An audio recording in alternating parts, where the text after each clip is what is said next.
সাহানৌ অবতু অর্থাৎ পরমেশ্বর আমার এবং আমার আচার্যের অর্থাৎ শিষ্য ও গুরু উভয়ের চিত্তে ব্রহ্মবিদ্যা প্রকাশের দ্বারা উভয়কে সর্বতোভাবে রক্ষা করুন। সাহানৌ ভুনক্তু অর্থাৎ ব্রহ্মবিদ্যার ফল যে পরমানন্দ, সেই আনন্দ অমৃতে আমাদের পরিতৃপ্ত করুন। সহ বীর্যং করবাবহৈ আমরা দুজনেই যেন আত্মজ্ঞান রূপ শক্তির দ্বারা শক্তিমান হই। তেজস্বিনৌ অধীতম অস্তু আমাদের অধীত বিদ্যা যেন নিষ্প্রভ না হয়। মা বিদ্বেষাবহৈ আমরা যেন পরস্পরের প্রতি দ্বেষ ভাবাপন্ন না হই। পরস্পরের ভ্রান্তিজনিত অধ্যয়ন এবং অধ্যাপনার যে ত্রুটি ও অসম্পূর্ণতা, তার জন্য যেন পরস্পরকে দ্বেষ না করি। অর্থাৎ গুরু যেন শিষ্যের অনবধানতার জন্য বিরক্ত না হন এবং শিষ্যও যেন গুরুর ত্রুটির জন্য শ্রদ্ধাহীন না হন। আমাদের আলোচ্য বিষয় কঠোপনিষদ। এই উপনিষদে আমাদের 15 নম্বর মন্ত্র পর্যন্ত আলোচনা হয়ে গিয়েছিল।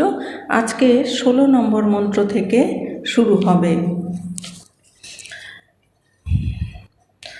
প্রথম অধ্যায়ের প্রথম বল্লীর 16 নম্বর মন্ত্র।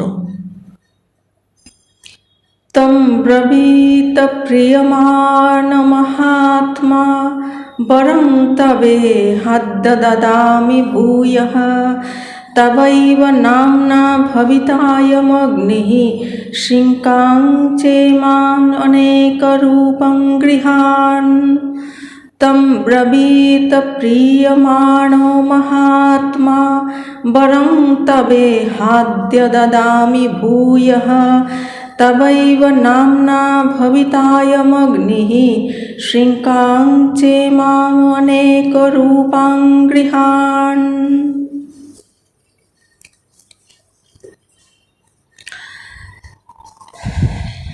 এই উপনিষদ প্রথমেই আত্মবিদ্যার কথা বলেননি।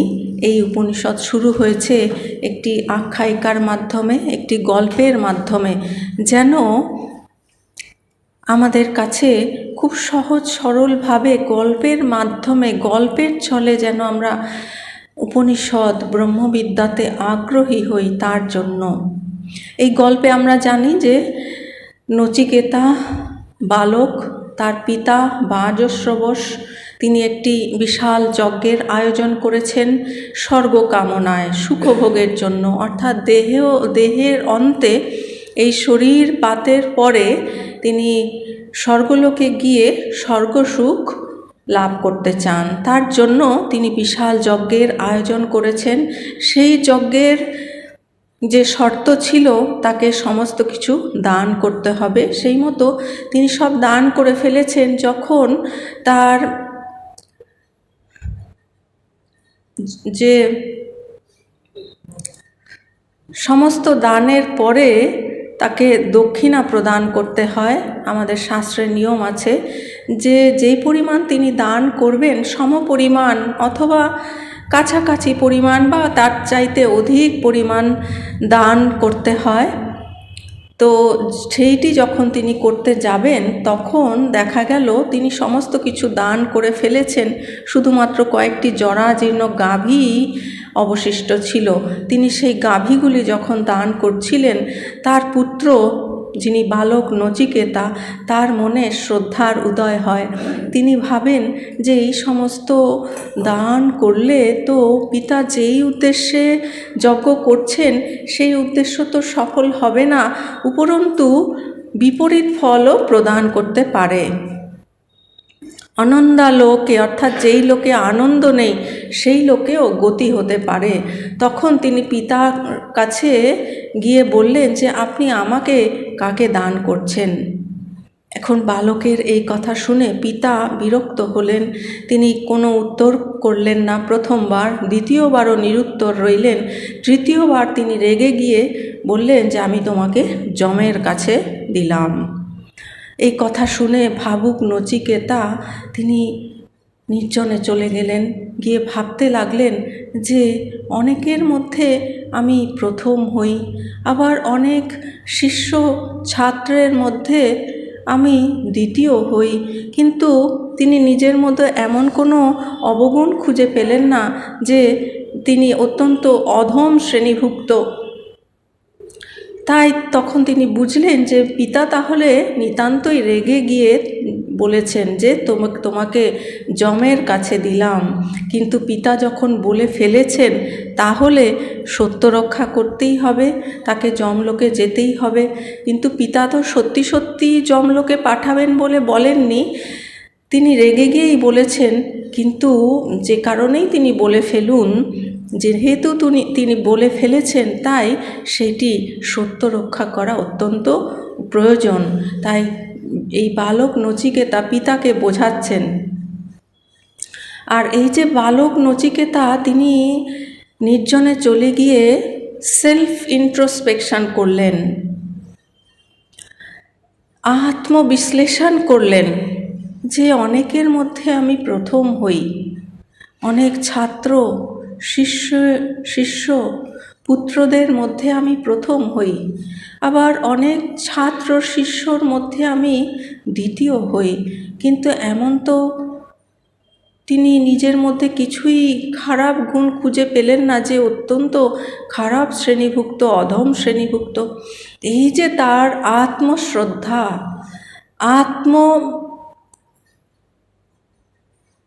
যে যাকে বলা হয় সেলফ কনফিডেন্স, নিজের প্রতি যে শ্রদ্ধা বিশ্বাস, সেইটি স্বামী বিবেকানন্দ অত্যন্ত পছন্দ করেছেন। এইটি সকলেরই, আমাদের সকলেরই এইটা থাকা দরকার যে আমার নিজের প্রতি শ্রদ্ধা, আমার নিজের প্রতি কনফিডেন্স। তারপরে বালক নচিকেতা সে পিতাকে বোঝাচ্ছেন যে দেখুন, আপনি যে পূর্ব যারা আপনার পূর্বপুরুষরা, যারা আচার্য, যারা সাধু ব্যক্তি, তারা কীরকম আচরণ করেন। পূর্বপুরুষরা তারা সর্বদাই সত্য আচরণ করে এসেছেন। আচার্য যারা জ্ঞানী ব্যক্তি, যারা বর্তমান যুগেও সাধু সন্ত, তারাও আমরা দেখি যে সবসময় সত্য আচরণ করেন। সুতরাং সত্য আচরণই করা উচিত। আর আমাদের এই যে জীবন, এই জীবন কত ক্ষণস্থায়ী। শস্যের মতোই আমাদের জন্ম হচ্ছে, আবার শস্যের মতোই কিছুদিন পরেই মৃত্যু হয়ে যাচ্ছে। শস্য না হয় 6 মাসের জীবন, 6 মাস পরেই মরে যায়। আর আমাদের জীবন হয়তো 50, 60, 70, 80 কি বড়জোর 100 বছর, তারপরেই তো শরীর পাত হয়ে যাবে। সুতরাং এই যে আমাদের ক্ষণস্থায়ী জীবন, এই ক্ষণস্থায়ী জীবনের জন্য আমরা সত্যকে পরিত্যাগ করব না, সেটি কখনোই করা উচিত না। যে কোনো মূল্যেই সত্যকে ধরে রাখা দরকার। তখন বালক নচিকেতার বোঝানোর পরে পিতা একরকম অনিচ্ছা সত্ত্বেও তিনি যমলোকে পাঠাতে রাজি হলেন। সেই মতো নচিকেতা যমলোকে চলে গেলেন। তিনি 3 রাত্রি 3 দিন যমালয়ে অপেক্ষা করলেন, কারণ সেই সময় যমরাজ যমালয়ে ছিলেন না, তিনি আউট অফ স্টেশন। কি করা যাবে, নচিকেতা ওখানে বিনা আহার গ্রহণে অপেক্ষা করতে লাগলেন। যারা যমরাজের মন্ত্রী ইত্যাদি রয়েছেন তারা বললেন যে কিছু জল পানাদি গ্রহণ করতে, কিন্তু নচিকেতা ভাবলেন যে পিতা যখন আমাকে যমের কাছে পাঠিয়েছেন, তাহলে আমার উচিত, আমার কর্তব্য যমরাজ যা বলবেন সেটি পালন করা। সুতরাং তিনি যখন নেই, সুতরাং আমি কিছু গ্রহণ করব না। তিনি আমাকে যা আদেশ করবেন সেটি আমার করণীয়। দেখুন কীরকম একটা দৃঢ় তার একটা সংকল্প, কি নিষ্ঠা। এইগুলো হচ্ছে আমাদের জীবনে শিক্ষণীয়। তারপরে 3 দিন 3 রাত্রি পরে যমরাজ ফিরে এলেন তখন যমরাজের স্ত্রী এবং মন্ত্রীরা বললেন যে সাক্ষাৎ বৈশ্বানারও অগ্নি যেন দুয়ারে অপেক্ষা করছেন। কারণ বালক নচিকেতা, যদিও সে বালক বয়স্ক, অল্প বয়স্ক, 12-13 বছর বয়স, কিন্তু সে অত্যন্ত তেজস্বী ব্রাহ্মণ বালক। ইতিমধ্যেই তারা তার তেজের যে উপমা পেয়েছেন। সুতরাং একে তাড়াতাড়ি আপনি সন্তুষ্ট করুন, না হলে কিন্তু সমস্ত কিছু নষ্ট হয়ে যাবে। তখন যমরাজ তার কাছে গিয়ে বললেন যে যেহেতু 3 রাত্রি নচিকেতা অপেক্ষা করেছেন, 3 রাত্রির জন্য যমরাজ 3টি বর প্রদান করতে চান। খুব সুন্দর নচিকেতা অফার পেলেন। তিনি প্রথম বরে এই জাগতিক যে সমস্ত বস্তুগুলি প্রয়োজন, সর্বপ্রথমেই যেগুলো আমাদের প্রয়োজন, সেইগুলি তিনি চেয়ে নিলেন। তারপরে দ্বিতীয় বরে যখন এই জগতের সমস্ত কিছু পাওয়া হয়ে গেল, তখন তিনি দ্বিতীয় বরে স্বর্গলোকের যাবার, কিভাবে সেখানে যাওয়া যায়, কোন যজ্ঞ করলে সেখানে যাওয়া যায় এবং কিভাবে যজ্ঞ করলে সেখানে যাওয়া যায়, সেইটি বর চাইলেন। তখন যমরাজ খুব খুশি হয়েই বিনা দ্বিধায় সেগুলো তিনি বলে দিলেন যে এই যজ্ঞ করতে হবে এবং কিভাবে যজ্ঞ করতে হবে, কত পরিমাণ স্টক থাকবে সেইখানে, যজ্ঞ কুণ্ড কিভাবে তৈরি করতে হবে, এই সমস্ত কিছু তিনি বলে দিলেন।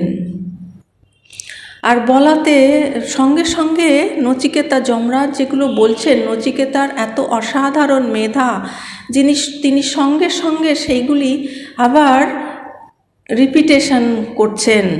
আর তার এই অসাধারণ প্রজ্ঞা, মেধা দেখে যমরাজ খুব খুশি হয়েছেন। আর তিনি খুশি হয়ে এই যে 2টি বর এখনো পর্যন্ত যমরাজ দিয়েছেন, তিনি যে শুধু 2টি বরেই সীমাবদ্ধ থাকবেন এমন কোনো কথা নেই, যে তোমাকে 2টি বর কি 3টি বর দেব বলেছি সুতরাং সেই 2টিই দেব, তা নয়। আর যমরাজ হচ্ছেন বিরাট উদার মনা, তিনি হচ্ছেন মহাত্মা। তব্রবীত প্রিয়মান মহাত্মা। মহাত্মা অর্থাৎ মহান আত্মা। মহান আত্মা অর্থাৎ যিনি, এক অর্থে হয় যিনি নিজেকে জেনেছেন, অর্থাৎ আমি যে শরীর, মন, বুদ্ধি, চিত্ত, অহংকার এগুলো কোনোটিই নই, আমি যে নিত্য শুদ্ধ বুদ্ধ মুক্ত অদ্বয় অসঙ্গ আত্মা, এইটি যিনি জেনেছেন তাকে বলা হয় মহাত্মা। আর এছাড়া আরও অর্থ হয়, সেটি হচ্ছে যে অক্ষুদ্র বুদ্ধি।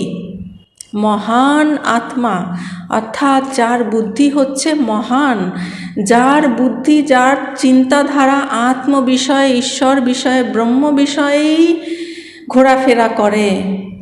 ক্ষুদ্র বিষয়ে, জাগতিক বিষয়ে যার বুদ্ধি ব্যাপৃত হয় না, ক্ষুদ্র বিষয়ে যার চিন্তা নেই, এই রকম যিনি শাস্ত্রীয় বিষয়ে চিন্তা করেন, আত্ম বিষয়, ব্রহ্ম বিষয়, ঈশ্বর বিষয়ে যিনি চিন্তা করেন, তাকে বলা হয় অক্ষুদ্র বুদ্ধি। আর যমরাজ হচ্ছেন ব্রহ্মজ্ঞ, তিনি ব্রহ্মকে জেনেছেন, সুতরাং তিনি হচ্ছেন অক্ষুদ্র বুদ্ধি, তিনি মহান আত্মা। তো এই মহান আত্মা স্বাভাবিকভাবেই তার হৃদয়টা কীরকম হবে? অনেক উদার, বিশাল উদার। স্বামী বিবেকানন্দ যেমন বলেছেন যে দাও ফিরে নাহি চাও, যদি থাকে হৃদয়ে সম্বল। দিয়ে দাও, তোমার যা কিছু আছে, ভালোবাসা, সেবা, যা কিছু আছে দিয়ে দাও, কিন্তু সাবধান, ফিরেও কিছু চেও না, কখনো ফিরে কিছু চেও না। তাহলে যদি থাকে হৃদয়ে সম্বল, দিতে হলে আগে আমাদের হৃদয়ে সম্বলটা থাকা দরকার, তবেই আমরা দিতে পারবো। তাই আমাদের হৃদয়টা কীরকম হতে হবে? বিশাল, অনেক উদার, মহান, তবেই আমরা দিতে পারবো। তাই এই যে যমরাজ, তিনি হচ্ছেন মহান আত্মা, অত্যন্ত উদার আত্মা। তিনি প্রিয়মানহ, অর্থাৎ তিনি প্রীত হয়ে, তিনি খুব খুশি হয়ে নচিকেতার অসাধারণ মেধাতে, তার বুদ্ধিমত্তাতে, তার প্রজ্ঞাতে খুব খুশি হয়ে তিনি তাকে অব্রবীত, অর্থাৎ বললেন যে এই ইহা, অর্থাৎ এই নিমিত্ত অদ্য, এখন তোমার ভূয়ঃ, অর্থাৎ তোমাকে পুনরায়, অর্থাৎ চতুর্থ বর দদামি, প্রদান করছি। অয়ম অগ্নি, অর্থাৎ এই অগ্নি, যেই বিদ্যার কথা, অগ্নিবিদ্যার কথা যমরাজ বলেছেন আগের মন্ত্রে, যে এই বিদ্যা, অগ্নিবিদ্যা চয়নের দ্বারা স্বর্গলোক প্রাপ্তি হওয়া সম্ভব। সেই অগ্নিবিদ্যা কি হবে?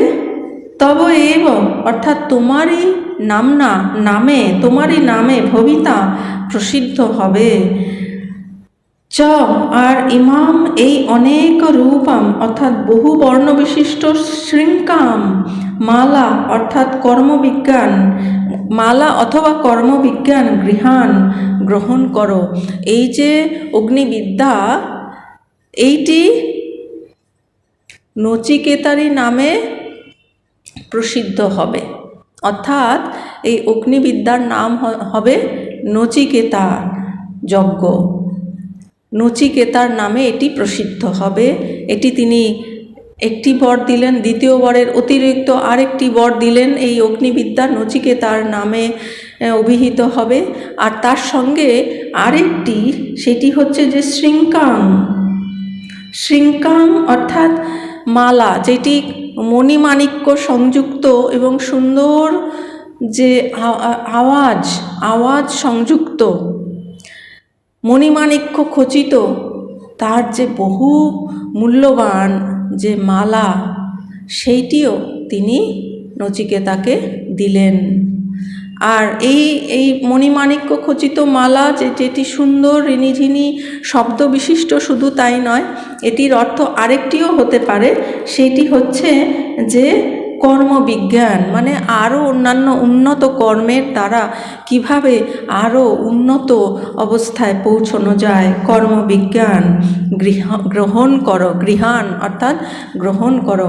তাহলে তিনি এই দ্বিতীয় বর, যেটি অগ্নিবিদ্যা, সেটি তো দিলেনই, তার সঙ্গে সঙ্গে এই অগ্নিবিদ্যা নচিকেতার নামেই অভিহিত হবে এবং তার বহু মূল্যবান যে মণিমাণিক্য খচিত রত্নযুক্ত মালা, সেটিও তিনি দিলেন। এবং সেটির অর্থ শুধু যে মণিমাণিক্য খচিত মালা তাই নয়, সেটির অর্থ হতে পারে আরও উন্নত কর্মবিজ্ঞান। এই মন্ত্রের মূল অর্থে বলছেন যে সদাশয় যমরাজ প্রীত হইয়া নচিকেতাকে বলিলেন, এই প্রীতি নিমিত্ত এখন তোমাকে আমি আর একটি অতিরিক্ত বর প্রদান করছি। এই অগ্নি তোমারই নামে প্রসিদ্ধ হবে, আর এই বহুরূপা মালাকে বা উৎকৃষ্ট ফলের উপায়রূপ শাস্ত্রীয় কর্মবিজ্ঞানকে গ্রহণ করো।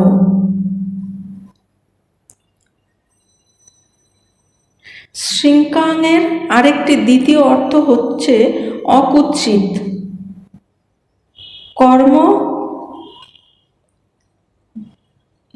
গতি, অর্থাৎ অকুৎসিত কর্মফল, শাস্ত্র নিষিদ্ধ কর্মের যা স্বাভাবিক কর্মের ফল নরকাদি, অর্থাৎ কুৎসিত, সেই শাস্ত্রবিহিত কর্ম বা উপাসনা বা মানস কর্মের ফল স্বর্গাদি ব্রহ্মলোক প্রাপ্তি, অর্থাৎ অকুৎসিত। কুৎসিত অর্থাৎ নিকৃষ্ট কর্ম, নিষিদ্ধ কর্ম, যার ফল হচ্ছে নরক গতি, নিম্ন গতি। আর অকুৎসিত অর্থাৎ যেটি শ্রেষ্ঠ কর্ম, অর্থাৎ উৎকৃষ্ট কর্মবিজ্ঞান, যেটি হচ্ছে কি, যে শাস্ত্রবিহিত কর্ম, অর্থাৎ শাস্ত্র আমাদের যে সমস্ত কর্ম করতে বলছেন শাস্ত্রবিহিত কর্ম, এবং তার সঙ্গে মানস কর্ম। মানস কর্ম হচ্ছে এই যে আমরা উপাসনা করি, জপ ধ্যান সাধন ভজন, ঈশ্বর চিন্তা, ঈশ্বর নাম, নাম ও গুণগান কীর্তন, ঈশ্বরের নাম ও গুণগান কীর্তন ইত্যাদি, এই সমস্ত কর্ম। আর যে মানসিক কর্ম অর্থাৎ জপ ধ্যান, যেটি আমরা মনে মনে করি, এই সমস্ত কর্ম হচ্ছে অত্যন্ত উৎকৃষ্ট কর্ম। এইগুলোকে বলা হয় অকুৎসিত শ্রেষ্ঠ কর্ম, উৎকৃষ্ট কর্ম। এর ফল হচ্ছে উচ্চলোক, ব্রহ্মলোক বা আরও অন্যান্য যে 7টি উচ্চলোক রয়েছে, সেই সমস্ত উচ্চলোকে গতি হয়। এই মন্ত্রের ভগবান শঙ্করাচার্য যে ভাষ্য রচনা করেছেন, তিনি যে ব্যাখ্যা করেছেন, তার যে অনুবাদ, বাংলায় অনুবাদ, সেটি আমরা জেনে নিচ্ছি। যম কিভাবে বললেন? উত্তরে বলা হচ্ছে, প্রিয় মানহ, প্রীত হয়ে, অর্থাৎ নিজ শিষ্যের যোগ্যতা অর্থাৎ অদ্ভুত স্মৃতি দর্শন করে প্রীতি অনুভব করতে করতে মহাত্মা অর্থাৎ উদার হৃদয় যম নচিকেতাকে বললেন, ইহ এই নিমিত্ত অর্থাৎ প্রীতিবশত তোমায় এখন আমি পুনরায় 4র্থ বর প্রদান করছি। আমার দ্বারা বর্ণিত এই অগ্নি, যজ্ঞাগ্নি ও বিরাট তোমারই নামে অর্থাৎ নচিকেতা সংজ্ঞায় প্রসিদ্ধ হবে। অধিকন্তু অনেক রূপা অর্থাৎ বিচিত্র বর্ণবিশিষ্ট এই শৃঙ্খা অর্থাৎ শব্দযুক্ত রত্নখচিত মালাকে তুমি গ্রহণ করো। তিনি যে মালাটি দিয়েছেন অত্যন্ত মূল্যবান, অত্যন্ত সুন্দর, শ্রেষ্ঠ, যেটাও খুব দামি দামি মণিমাণিক্য খচিত এবং সুন্দর শব্দযুক্ত, সেইটি তিনি নচিকেতাকে দিলেন। অথবা শৃঙ্খাকে অর্থাৎ উৎকৃষ্ট শাস্ত্রীয় কর্মের সহিত সংশ্লিষ্ট গতি সকলকে জানিয়া গ্রহণ করিতে পারো। যে সমস্ত কর্মের দ্বারা আমাদের অত্যন্ত উৎকৃষ্ট গতি হবে, শ্রেষ্ঠ গতি হবে, উচ্চ লোকে গতি হবে, সেইটিকেও বোঝাচ্ছে শৃঙ্খাং তার দ্বারা। বক্তব্য এই যে অগ্নিবিদ্যা থেকে অতিরিক্ত অনেক প্রকার উৎকৃষ্ট ফললাভের হেতুস্বরূপ শাস্ত্রীয় অন্য কর্মবিজ্ঞানকেও তুমি গ্রহণ করো। যে আরও উৎকৃষ্ট ফললাভের জন্য যা যা কিছু আছে করণীয়, সেইগুলো যমরাজ নচিকেতাকে বলে দিলেন। তিনি শুধু যে নচিকেতাকে বললেন তাই নয়, নচিকেতাকে উপলক্ষ করে তিনি আমাদের সকলকেই বললেন। অসূয়া শূন্য যমরাজ, মানে যমরাজের মধ্যে কোনো ঈর্ষা এগুলো নেই। অসূয়া শূন্য যমরাজ, তার বিশাল হৃদয়, মহান হৃদয় নচিকেতার অলৌকিকী প্রজ্ঞা দর্শনে আনন্দে পরিপূর্ণ হয়ে গেল। তিনি এত প্রসন্ন হলেন, এত খুশি হলেন, ফলে প্রীত হয়ে তিনি অতিরিক্ত বর রূপে এই অগ্নি নচিকেতা নামেই প্রসিদ্ধ হবে ইত্যাদি বর যে শুধু দিতে চাইলেন তাই নয়, যে এই নচিকেতা অগ্নি তোমার নামেই এটা প্রসিদ্ধ হবে, শুধু তাতেই তিনি সন্তুষ্ট হলেন না, তিনি আরও শুধু দিতেই চান। তিনি আরও কি দিতে চাইছেন, যে একটি সুন্দর মণিমাণিক্যযুক্ত যে হার শৃঙ্খাং অর্থাৎ নিজের বহুমূল্য রত্নমালাটিও তাকে প্রদান করলেন। নিজের গলা থেকে খুলে সেটিও তিনি প্রদান করলেন। তবে শৃঙ্খা শব্দের লাক্ষণিক অর্থ উৎকৃষ্ট কর্মবিজ্ঞানও হয়, অর্থাৎ যমরাজ নচিকেতাকে অন্যান্য উৎকৃষ্ট গতি লাভের কারণস্বরূপ অগ্নিবিদ্যা ব্যতিরিক্ত কর্মতত্ত্ব সকলের শিক্ষা প্রদানও করলেন। শুধু অগ্নিবিদ্যা নচিকেতা চেয়েছেন তাতেই তিনি সীমাবদ্ধ রাখলেন না, আরও উৎকৃষ্ট যা কিছু কর্মবিজ্ঞান সেগুলো তিনি সব নচিকেতাকে বলে দিলেন। স্বামী ভূতেশানন্দজি মহারাজ, উনি যে ওনার বই আছে এই কঠোপনিষদে উনি যেটি ব্যাখ্যা করেছেন সেটিও আমরা জেনে নিচ্ছি এই মন্ত্রে। এই মন্ত্রে পুতেশানন্দজি মহারাজ বলছেন যে শিষ্যের উপযুক্ততা দেখে তম অব্রবীত প্রিয়মান মহাত্মা সদাশয় যমরাজ প্রীত হয়ে তাকে বললেন, বরং তবে হাদ্য দদামি ভূয়ঃ, তোমাকে আরও এই বর দিচ্ছি। তোমাকে 3টি বর দেওয়ার জন্য আমি প্রতিজ্ঞাবদ্ধ, তা তো দেবই, তাছাড়াও তোমার প্রতিভায় প্রীত হয়ে তোমাকে আরও একটি বর দিচ্ছি। তিনি উদার চেতা, তাই কৃপণতা করছেন না যে যা দিতে প্রতিজ্ঞাবদ্ধ তার চেয়ে বেশি কেন দেব, তা নয়। বলছেন তবৈব নাম না ভবিতা অয়ম অগ্নিহি, এই যজ্ঞাগ্নির নাম আজ থেকে তোমারই নামে হবে। সকলে এই অগ্নিকে নাচিকেত অগ্নি বলবে। শৃঙ্কাং চ ইমাম অনেক রূপং গৃহান, আর আমার সন্তুষ্টির পরিচায়ক রূপে এই রত্নময়ী মালা তোমাকে দিচ্ছি। রত্নময়ী মালা, তার ভিতরে হয়তো ঘুঙ্গুর জাতীয় কিছু আছে, অথবা রত্নগুলি পরস্পরের আঘাতে একটা সুন্দর শব্দ করছে, কিংবা যজ্ঞের কথা হচ্ছে। সুতরাং এখানে মালা মানে হয়তো আরও এক প্রকারের এমন একটি যজ্ঞ যাতে বহু ফল পাওয়া যায়। যে যজ্ঞের বিষয় নচিকেতা জানতে চাননি তাও নচিকেতাকে দিচ্ছেন। পরের শ্লোকে যমরাজ নাচিকেত যজ্ঞের স্তুতি করছেন, লোককে এই যজ্ঞ করতে প্ররোচিত করবার জন্য। যজ্ঞ যে সাধারণ নয়, মহাফলপ্রদ, এই কথা বলে এর গুরুত্ব বাড়িয়ে দিয়ে লোককে আকৃষ্ট করছেন। তাহলে এই যজ্ঞ প্রথমে যেটি জানতে চেয়েছেন নচিকেতা সেটি তো বললেনই, তারপরে সেই যজ্ঞ নচিকেতার নামেই হবে। শুধু তাতেই তিনি সন্তুষ্ট নন, আরও তিনি যে অত্যন্ত মণিমাণিক্য খচিত মূল্যবান যে রত্ন যুক্ত হার সেটিও তিনি দিলেন, এবং উৎকৃষ্ট কর্মবিজ্ঞান সেটিও দিলেন, যার দ্বারা আরও উন্নত কর্মের দ্বারা আমরা আরও উন্নত হতে পারি। শুধু তাই নয়, এরপরে তিনি সেই যজ্ঞের স্তুতি করছেন, তার প্রশংসা করছেন, যাতে সেই যজ্ঞ সকলে করতে আকৃষ্ট হয়, সেই যজ্ঞ করে সকলে উৎকৃষ্ট ফল লাভ করতে পারে, উৎকৃষ্ট ফল লাভের সুযোগ পেতে পারে, নিজেকে উন্নত করার সুযোগ পেতে পারে।